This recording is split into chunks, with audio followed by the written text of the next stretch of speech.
Yeah. Thanks, PRS. I didn't know we were going to get previews. It's awesome. See all the stuff that happens at this place.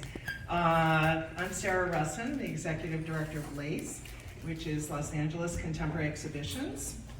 And I'm here because we worked on this project last summer with Michaela and Brian. Where's Brian? Amazing producer. I'm going to just want to acknowledge Brian here.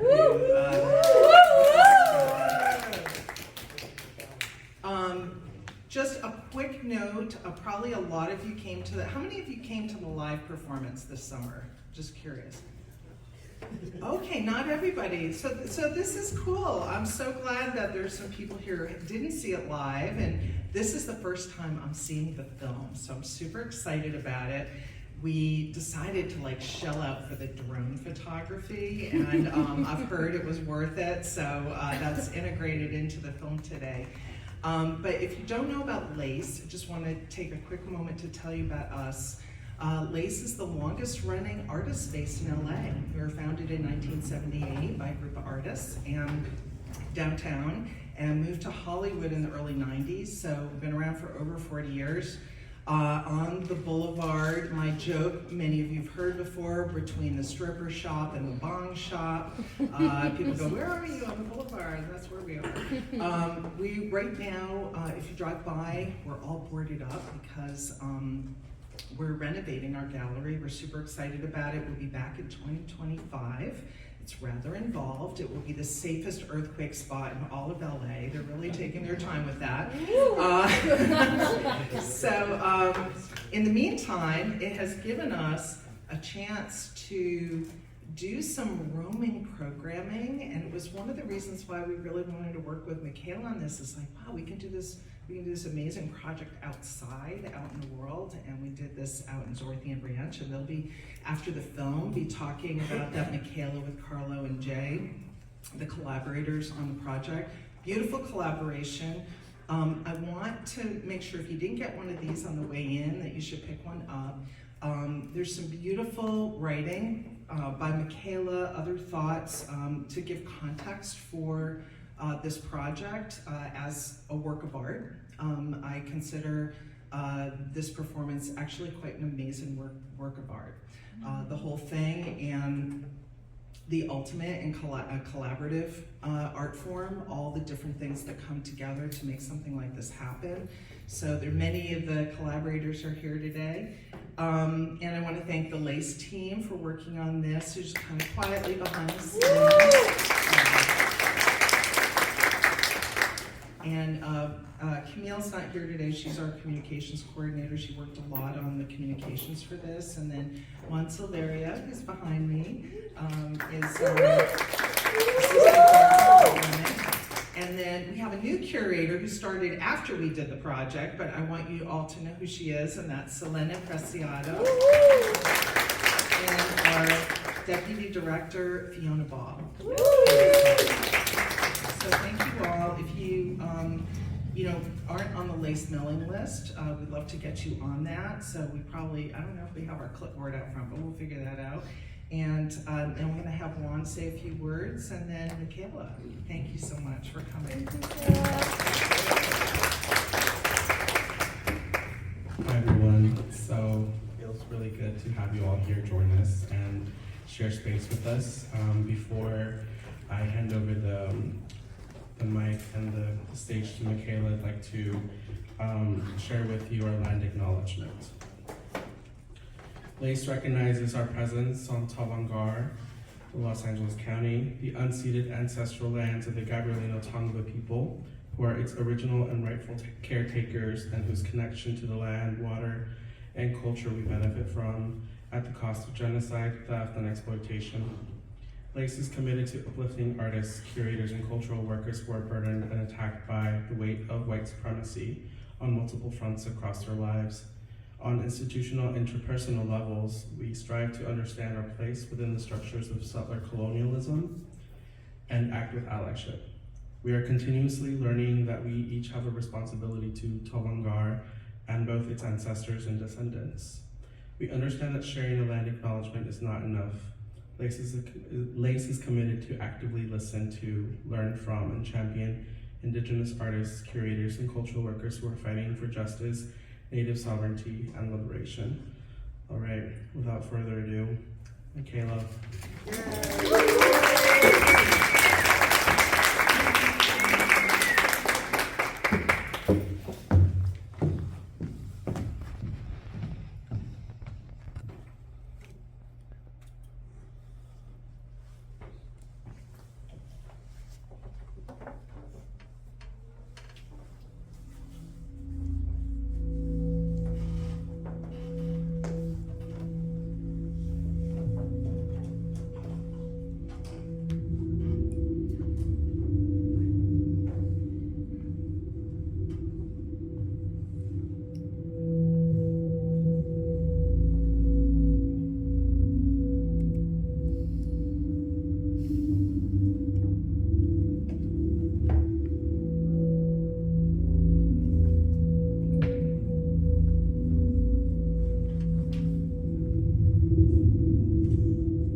afternoon, everyone.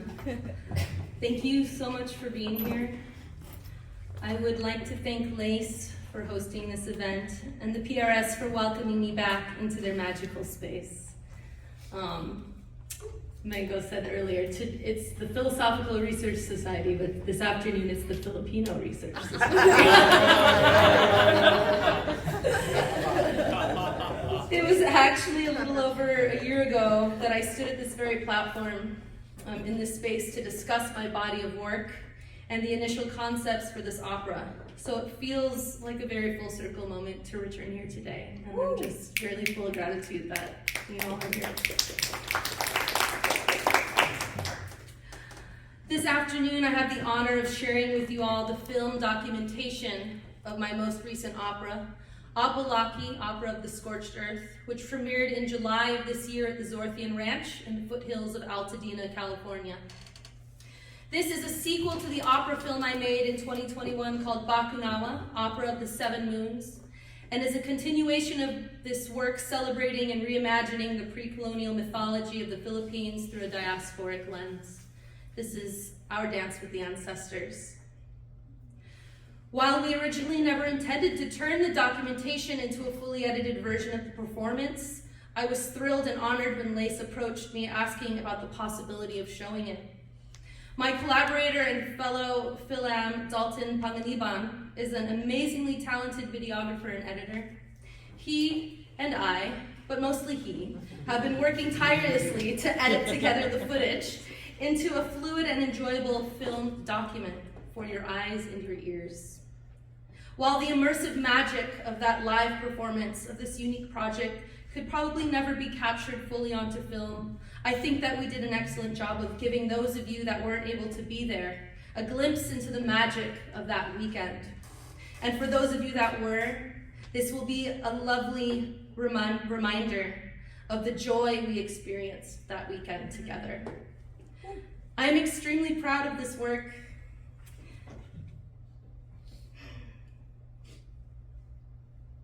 And I sit in deep gratitude to everyone involved who put their hearts and souls into it.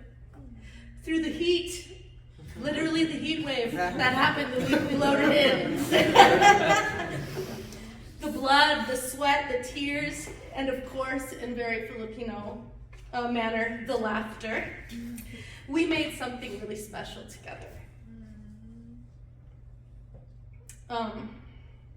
Before we begin, I would like to read my director's note, as I believe it gives important context to viewing the opera.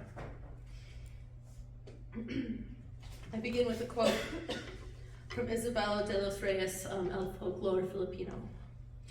To the Ilocano, the sky is no other than the blue and concave dome that covers us. It is a circular plain where mountains support the sky, which they believe to be much bigger than its actual size. As such, it is unreachable, and if it could be reached, it would take a whole lifetime of running nonstop towards the horizon. Our interlocking histories are in constant disharmony, but there is also an intimate and beautiful poetry in these stories that I am seeking to sound out. How each of us came to be here is complicated, noisy, and nuanced. For instance, the ground we gathered on in Zorthian Ranch is ancestral Tongva land that was violently stolen by settler colonialists and eventually ended up in the hands of a gentle artist named Gerard Zorthian, a refugee who was forced from his own ancestral lands by genocide. Gerard went on to turn that place into a refuge for artists, philosophers, and dreamers from all walks of life. And today the land is taken care of by his living descendants and a large community of people dedicated to tending and transforming that place. Mine, Jay's, and Carlo's ancestors first landed on the California coast in 1587 against their will, forced aboard the Manila galleon by Spanish colonizers and forced to make first contact with the northern Chumash tribe in Morro Bay. Their brown bodies were pitted against other brown bodies as tools of colonization. 400 years later, and a mere 120 miles from that very spot, Manong Larry Itliong began the Delano labor strike, uniting Mexican and Filipino farm workers, including Jay's father, a member of the Manong generation who worked in the strawberry fields, against the oppressive and racist policies of the white farm owners, changing and in many ways healing the course of our history. As for me, I grew up in these foothills, a few miles east of Zorthian Ranch. As a child, I would hike these mountains with my father, where he taught me the art of walking these trails in a quiet, graceful reverence to the natural environment. I soon came to learn that these mountains speak if you listen. And ever since, these mountains have been a safe place for me to escape the noise of Los Angeles. So, today, I am deeply honored to finally be able to reverberate back into them, sounding out the noisy disharmony of our collective diaspora. Tonight, we will call forth an ancestral God, and we will walk with them over the horizon and into the dark abyss. Tonight, our liberation will become a joyful dance. In the labyrinth, there is one winding path that leads towards the center. Follow it there, and you shall be transformed. The Spanish Empire was known as the empire on which the sun never sets. When I was conceptualizing the opera, I imagined Apolaki, our beloved god of the sun, having to run towards the horizon, away from the sun and into the dark abyss of the night in order to escape the colonizer. In that darkness, our liberation emerges as a beautiful and joyful dance, a disco, if you will, where we are all free. That night, as we danced with our elders in the mountains, under the moonlight, we were. Since the premiere of the opera, and since I wrote this note, we have been collectively witnessing and fighting against the ongoing ethnic cleansing of Palestine, a genocide in real time.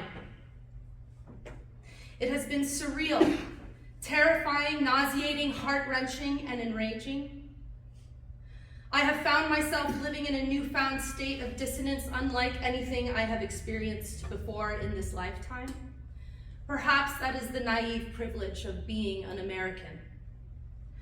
For as we speak, there are other genocides and excruciating atrocities occurring all over the world, including in our own motherlands, including the indigenous land we live on here, due to interlocking oppressive forces of capitalism, white supremacy, and colonialism. We are witnessing in real time the excruciating violence of the settler colonial state, the same violence that we here benefit from. We are witnessing in real time the effects of generational trauma being reinforced from one traumatized and historically oppressed people onto another. We are witnessing in real time what many of our own ancestors underwent. And to be honest, I do not have the words. I am ashamed and I am heartbroken, but I am also activated. I wrote this opera about my displaced ancestors searching for home, for community, for liberation. And today I dedicate this opera to the Palestinian people. For, as I stated in my director's note, while our histories are interlocking, so is our liberation. Therefore, today, I place this work into the river that leads to the sea of our collective liberation. Land back into indigenous hands. Uplift and honor one another in community. Know your history. No one is free until Palestine is free. Bless you all. Thank you. Woo!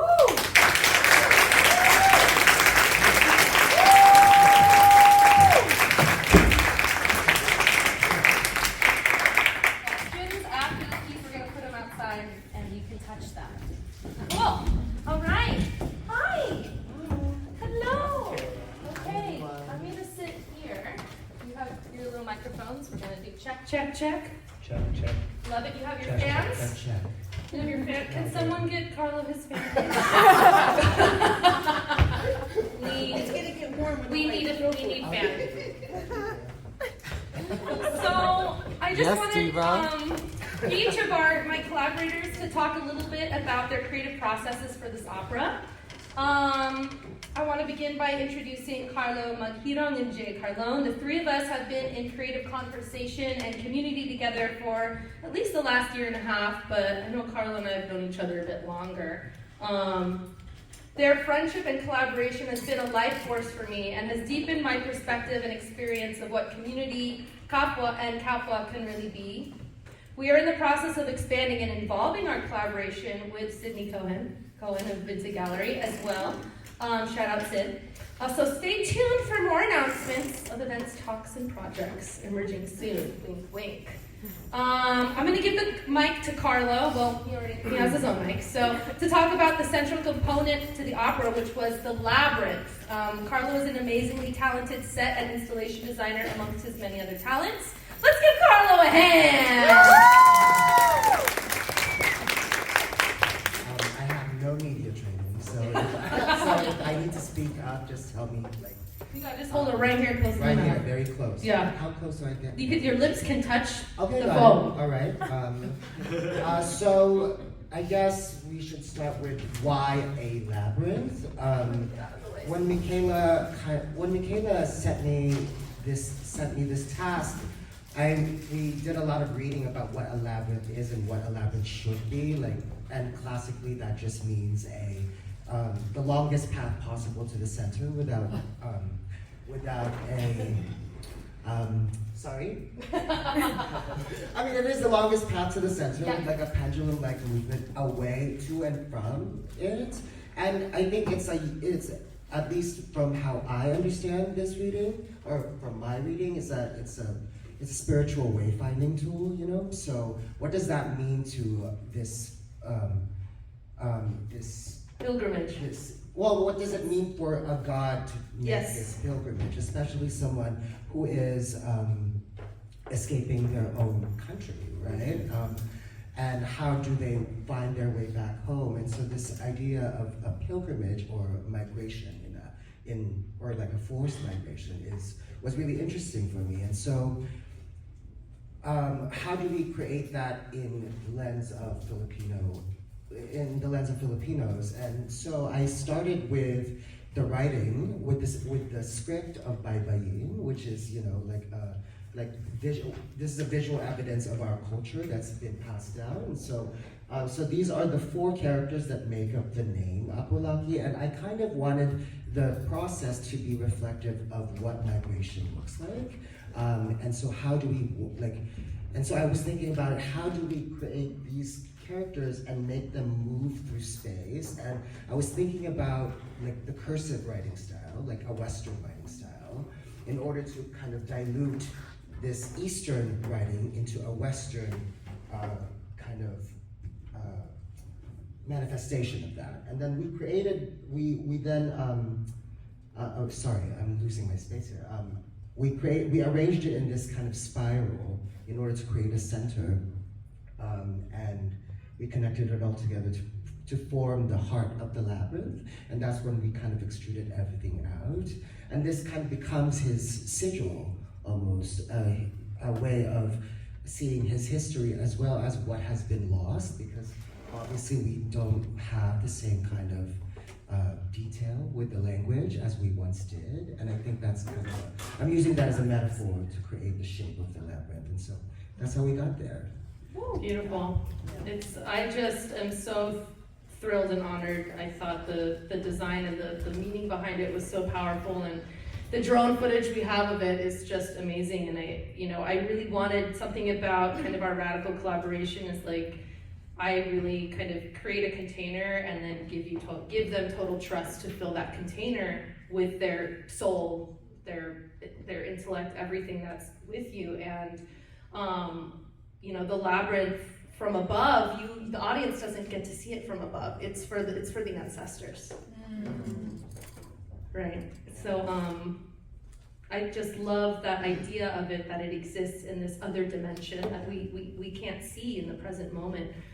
And then I took the gestural shapes and put them into the music score and used them in the building, those moments where Jay is revealing the labyrinth, taking the layers off, you know, kind of, I would say downloading the trauma of the land, of the history here. That's my interpretation. You'll get your chance to talk. But you know, I gave Stephen and Margot, we took these gestures and used them and interpreted them as musical gestures. So it became this language and this basis of the score for the opera, which I just love. So thank you. It's beautiful. Cool. All right. We're also going to have time for questions, okay, after. So I want to pass the mic now to Jay Cardone, who I have collaborated with on several projects. Jay is a beautifully talented dancer, choreographer, and movement artiste. I would love for Jay to speak a bit about their experience and process embodying Apolaki. I know that your director's note, or your artist note is also in the program. If you have a chance to read it, it's really quite beautiful, but just any reflections. You know, we talked a lot, the three of us, about Jay embodying Apolaki, and I know it was a challenge. Yeah, first off, thank you, Michaela, for that beautiful... I was nervous that the energy of the film would not encapsulate the energy of the live event, and it beautifully did, so thank you. Thank you. Is this hot? Is it? Oh, it's hot. Okay. Yeah. All right. In the artist notes, I say that I had... sometimes I get nervous about the power I wield. As a fairy, as someone that's kind of tapping into ancestral prowess, and in doing that, is there something behind me? No, I took this thing down so we could just focus on you. I took the projection down. But something that I was nervous. I was like, am I a god? How do I embody this god? Do I have this strength too? And so within my own work, I pull from my dad's story of migration. My dad was a Manong, a strawberry picker who marched alongside Cesar Chavez. And I think about his displacement, and I think about his search for migration. I think about my mom's story as a caregiver that gets shadowed by his grandeur. I think about all that, and I think about Filipinos in the diaspora that are seeking understanding and belonging, and I all at once sometimes feel like I hold that with reverence, and I feel that through embodying Apolaki, I can show the beauty in the warriorship and the healing that's necessary. That's the reason for our survival. Our survival as Filipino people is one, to care for community, but also two, unbridled joy. And somehow I don't really love the narrative that we're resilient people, because then that puts us as just like, well, they could deal through anything. Like, let's give them another typhoon. Let's build another base. Okay, so I'm really, that the joy is necessary. And if you're at a dinner table with us, we're getting kicked out because it's we loud. But there's always something. I mean, though we are thinking about healing ancestral trauma, healing not only ourselves, not only our future generations, but our ancestors as well. We're doing that through gut-wrenching investigations, but also through laughter. And that's what keeps us going. And that's why I'm so happy that we can kind of queer Apolaki's story and put him in a disco. and like thinking about the sun as the disco ball, just like these solar flares beaming on our beautiful brown bodies, kind of gives me hope that we could find spaces everywhere in the world for our collective liberation. Beautiful. Yes. I love it. I love it. I want to invite Kaden from the Leong Network to join us. Is Kaden in the house?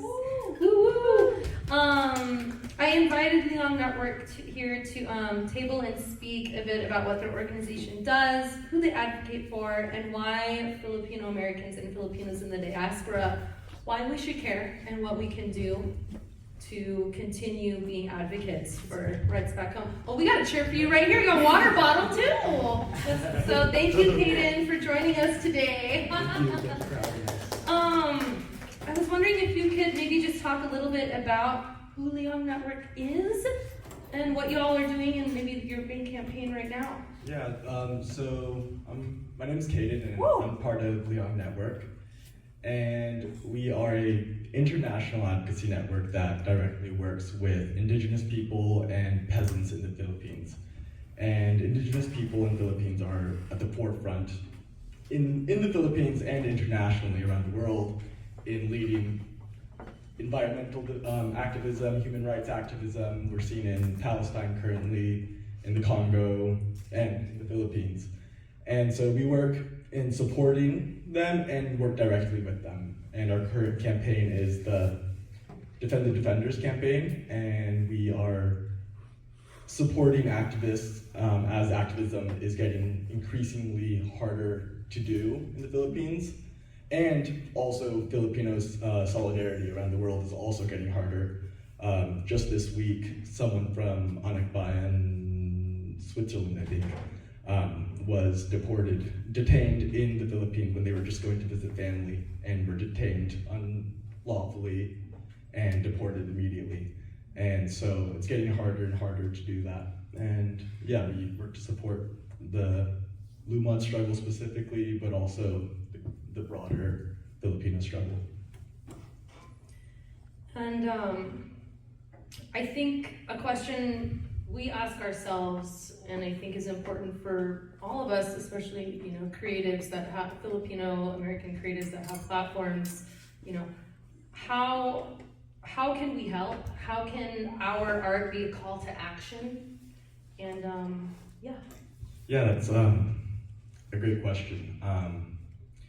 Because, well, for Leong, I'll start with Leong specifically, how artists are such an important aspect of our work and have been since our conception, and in the broader Filipino struggle, in that artists can create work that gives out the message and gives out what's happening and tells what is going on over there and around the world. And it also helps create a narrative and culture, and art kind of breeds culture in a sense. And the word culture comes, that etymology of the word culture actually comes from cultivate, and cultivate is is a word that's so tied to the idea of land. And the Philippines being like broadly or majoritively an agrarian society, the vast majority of Filipinos are kind of in a sense like creating the culture as they're working the land, as they are cultivating it and creating more culture and sharing it with the world. And so artists are very important in the broader struggle. Beautiful. Thank you. And how can we today help? What, you have a booth out front? That's such a loaded question. There's so many there's so many ways to help. There's in terms of just knowing about what's going on is helpful, and sharing the message is helpful, and supporting organizations, supporting artists that also support organizations, supporting culture, supporting people's movements is kind of the biggest help in a way, yeah. Beautiful. Thank you so much. And I also have some records out front today of my music, and the proceeds are gonna go to the Young Network today too. So there's many ways that you even individually can help today. Yeah, thank you so much, Kaden. Thank you, Jay and Carlo. I think, should we open it up to questions from the audience? Let's open it up to questions. We've got a beautiful little microphone right there. Don't be shy. You may get a joke out of us if you step up to the microphone. Make it a roast if you have. Make it a roast. Anyone? You don't have to use the microphone, so you can just project. I saw Dinosaur, get up! I saw Dinosaur, I want to stand. Hello. Hi. Thank you, everybody. I'm so nervous. I wasn't. Just project. Breathe. Use your My diaphragm. question was about the ways in which you weave these different texts in the score, and it was interesting to hear about your use of the actual gestural strokes of the Babayan script in the score as well. But I'm wondering, because you quote other writers, you have Cardinal Sin in there, you have other voices, and so if you could just talk about that use of other voices, that curation and selection. Definitely. Well, I think there's a lot of text in there too. Jose Rizal quotes from his poems and essays that I extracted and then wove into like the aria. But another voice that's really important in the opera is the voice of the elders, the elder chorus that opened the opera and also led the conga line disco, which was unplanned, by the way. That was amazing. The voice of the elders was really important to me to have opening the opera because I grew up singing with my grandmother's sisters in the church and learning hymns and learning Tagalog songs, and so I felt that it was important to include them and for literally the voice of our elders to open and activate the space of the opera. So in the beginning, you saw a little and heard a little of it. It wasn't quite captured on the microphones because it was supposed to be an acoustic piece, but what I did was I visited and shout out, hi, my Auntie Ray is here today, and Willie, two of our elders are here. If you saw my concert a year ago where we did the preview of some of the music, my Auntie Ray was also singing in that concert with me. We did a couple of songs that are dear to our family and that we grew up singing together. But the prompt for me, kind of for the opening, was our chorus of 7 elders was to sing songs from like their favorite, hum their favorite, Filipino song, the melody of it. Out of time and just to themselves, and with the Walis Tambo and the Fly Swatters kind of just sweep the space and hum to themselves. So as the elders walked in and around Apolaki, who was sleeping and then woke up, you can hear it became this tapestry of their voices in the space acoustically, because the rest of the opera I knew is really noisy and my classic distortion pedal and drone, was really loud, so I wanted that intimacy of the voices that represented our elders and like our ancestors to be what opened the opera. So maybe that speaks a little bit of where I was going with, the voices in the opera. Great question. Cool. Anyone else have any questions for us? Yes. Oh, in front right here. What is Babayan script? I'll let Carlo answer that. So in the Philippines, there are a lot of versions of this writing because of the islands, but Baybayin is the Tagalog script of the Filipinos. So the Tagalog tribe back then had this specific script that we are using here as the source of the image, the main image of the labyrinth. But yeah, it's like our alphabet, essentially. That is no longer practiced because of settler colonialism, but there has been a movement by young Filipinos to bring baybayin back, especially in the social media spheres, actually. So there's a huge kind of resurgence in the consciousness of reviving this language. Yeah. Another question over here? Yes. Hi. Number one, great work, everyone. That was amazing to see and experience. As creatives in the Filipino community, especially in the United States, right? We have Philam. You might have Filipinos that have immigrated to the U.S., and then we might still have connections with Filipinos back home. When you're creating art or pieces for the Filipino community, do you try to step into the shoes of those other aspects of the Filipino community? In other words, if you're Philam, do you try to step in the shoes of a Filipino that may still be living in the Philippines, or someone that's an immigrant, or do you tend to tell the story from your own perspective? That's a great question. Do one of you want to start? I see Jade. I only know how to speak from my own experience, and that in its entirety is Filipino.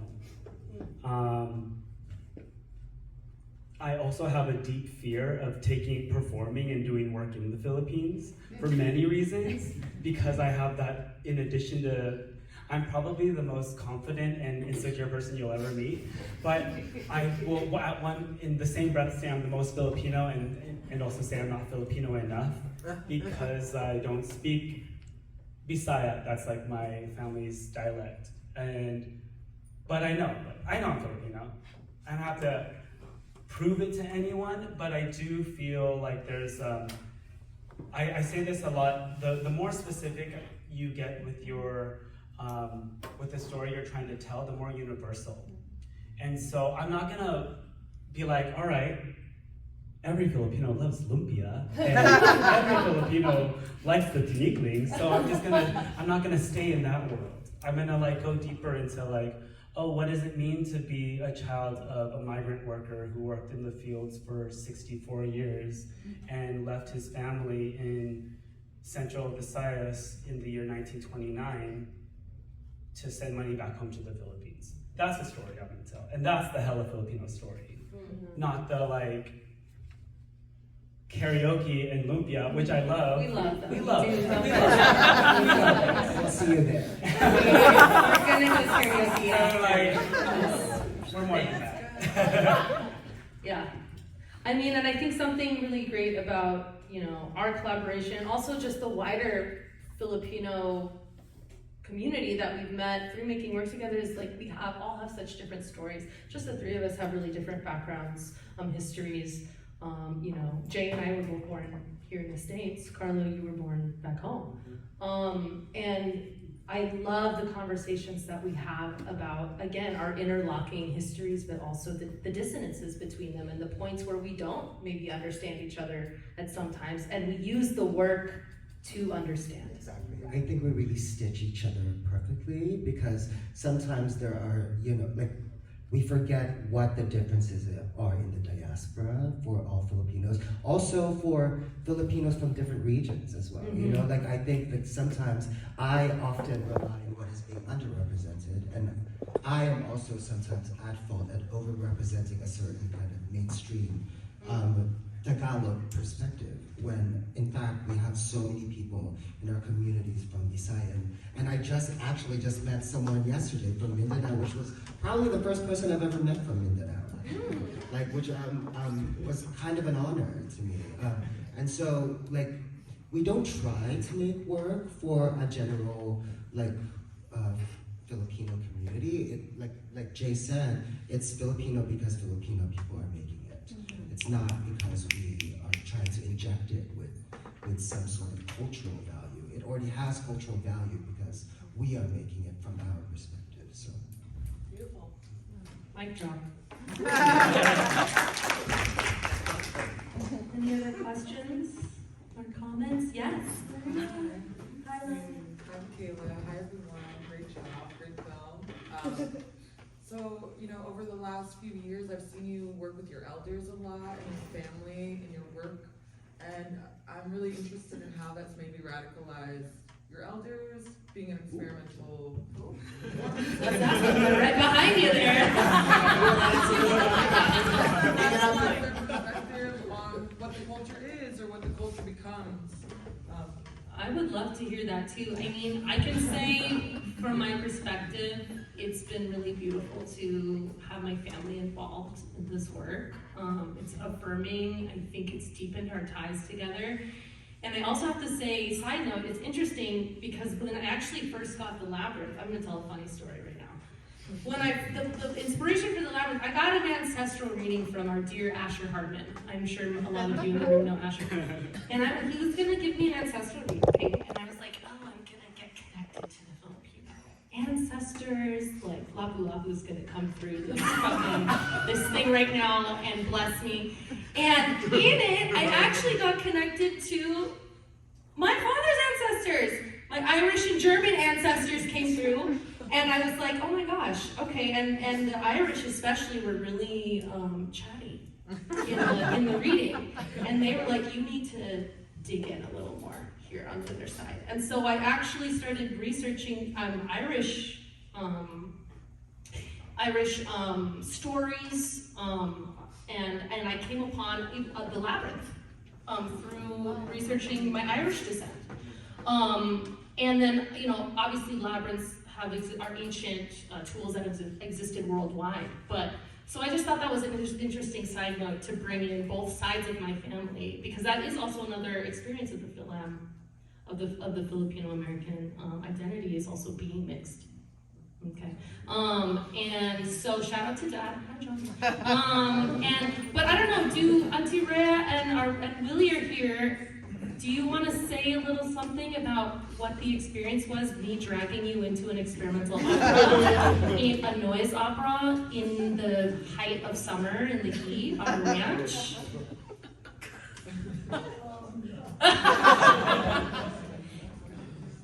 I mean, it was really, we've grown up singing together. I would say my Auntie Rhea taught me how to sing in a lot of ways. I remember sitting in the car with her, and she singing, hymns or Christmas songs coming back from church, and she would make me sing the melody, and then she would sing an alto part, just improvise an alto part, and say, okay, stay on your line. And that was the basis of me learning harmony. And then also in the film, we talked a lot about family history in the Bakunao film. So I don't know, I'm getting off topic, but I think it's been great. What do you guys think? Thumbs up? Thumbs up. Okay, cool. We're also gonna have refreshments outside, and so afterwards, and we can have more intimate conversations. Cool. Any other questions? Yes. That made me think when you were talking about the labyrinth, the origin of the labyrinth there in your production. I was wondering how this came about, and you just explained that one part, but is there anything else that sort of surprised you, or how in the evolution of the piece? I was really surprised the first time I walked a labyrinth. I found one in Tucson, and I walked it, and it was a really powerful experience as like this psychological and spiritual tool. And then we walked one together. I took Jane Carlo to a retreat in Joshua Tree a year ago, and we also walked one. I think it's really beautiful. The beautiful thing about a labyrinth is that it exists in all of these different cultures throughout time and history. And I'm excited, and I think this can go into what we hope for the future of this opera. I would love to see us kind of build our labyrinth in different places. I think the beautiful thing about this labyrinth is that it was site-specific, and also material-specific for the piece. And so we have been imagining, whoever wants to hold space for this show and this project next, the labyrinth will be built for that space, for those in conversation with the community of that space. And that's gonna be on Carlo. I don't know. There you go. Maybe briefly talk about the material. Yeah. I think that it's so radical. Let's talk about the material.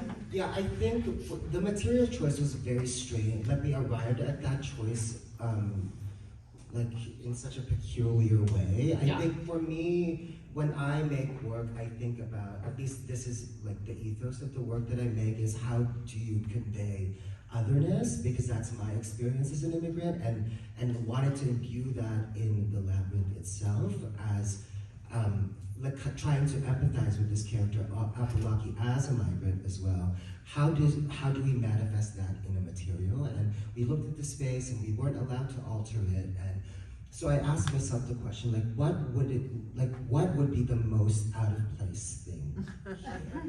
And at the same time, what would be the character Apolaki, like, what would be the strangest object for him as well? So that there was this conversation between the person and the land, that neither were compatible with each other. And so we arrived at this carpet that seemed so like, it just felt really awkward in that space, and we loved it. We wrestled with that idea for a long time as well, whether we wanted to make it out of rugs or we wanted to make it out of or dig into the sand or whatever. But like, it felt right that the material didn't belong in the space and that it needed to leave after.